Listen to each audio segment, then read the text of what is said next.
Il y a de ces pensées qu'on n'aime pas, du genre de celles qui nous frappent quand on se retrouve au 20e ou au 30e étage d'un immeuble et qu'on se dit « si un incendie éclatait ».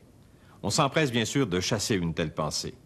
Bien, les grandes villes comme Tokyo, Los Angeles, Sao Paulo et Montréal ont toutes connu ou frôlé la catastrophe lors d'incendies majeurs dans des immeubles en hauteur. Pour des millions de Canadiens qui y travaillent ou qui y vivent, les gratte-ciels de nos villes sont-ils sécuritaires? «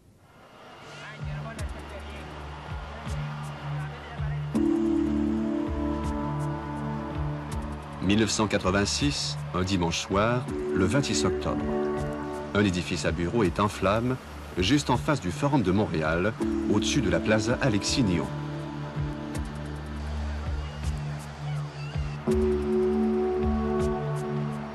Un problème électrique apparemment, au 10e étage.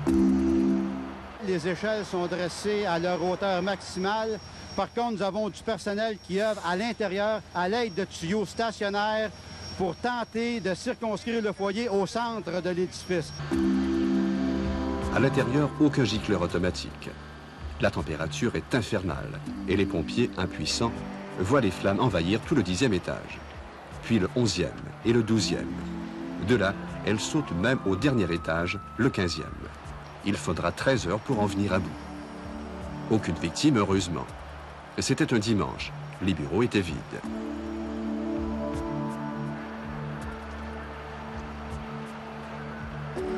Les pertes, plus de 100 millions de dollars, au dire des assureurs. L'incendie le plus dévastateur survenu dans un édifice en hauteur au Canada.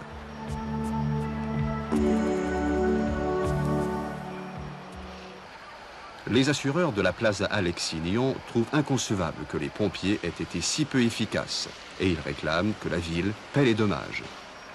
Le service des incendies, lui, réserve sa réponse pour le tribunal. Il souligne simplement qu'à Montréal, depuis 15 ans, les incendies ont fait à peine 2 ou 3 victimes dans les immeubles de 7 étages ou plus. Une des explications, c'est que les normes de sécurité sont particulièrement sévères dans ces immeubles qui sont difficiles à évacuer, comme le souligne Jean-Luc Poulain, professeur d'architecture spécialisé dans la résistance au feu. Dans un très grand bâtiment, 41 étages, on peut difficilement imaginer que tous les gens puissent évacuer. Parce qu'évacuer un grand bâtiment, ça peut prendre 1 heure et demie, même plus dans certains cas. C'est pourquoi les codes de sécurité exigent que tous ces édifices soient à l'épreuve du feu. Leur structure doit être en béton ou en acier et surtout, chaque plafond doit être un véritable coupe-feu qui va empêcher la chaleur et la fumée de se propager aux autres étages. Tous les escaliers doivent être entourés de murs et de portes. Il faut même rendre étanches les puits techniques où circule la tuyauterie, la ventilation et les fils électriques. Ces immeubles doivent aussi posséder des cabinets d'incendie à chaque étage pour que les sapeurs puissent facilement éteindre les flammes de l'intérieur de l'immeuble. Donc aucun danger. En théorie, il est impossible d'avoir un feu important dans un immeuble en hauteur. Pourtant, la réalité est bien différente. Des exemples, il y a quelques mois, le feu détruisait 5 étages du plus haut immeuble de Los Angeles, l'Interstate Bank Building. En février 82, il y a eu 30 morts et 60 blessés dans l'incendie d'un gratte-ciel à Tokyo. Février 81, 8 morts, 190 blessés à l'hôtel MGM de Las Vegas. Plusieurs Canadiens parmi les victimes d'ailleurs. Et en 1972, à Sao Paulo, 16 morts, 400 blessés, quand les 24 étages de cet immeuble résidentiel ont été engloutis dans les flammes. Même à la place Alexis-Nihon, les flammes ont défié la théorie. Elles ont traversé 4 cloisons coupe-feu pour se propager d'un étage à l'autre jusqu'au toit. La structure qui devait résister aux flammes s'est quand même effondrée à 3 endroits. Et quand les pompiers ont voulu combattre l'incendie de l'intérieur, au 10e plancher, il n'y avait pas de pression dans les tuyaux.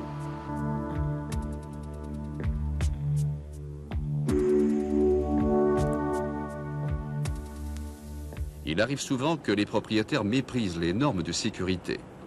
En seulement 10 mois, depuis janvier 1988, 13% des grands édifices résidentiels de Montréal ont fait l'objet de condamnations et d'amendes parce que leurs propriétaires s'obstinaient à négliger les normes minimales de sécurité incendie.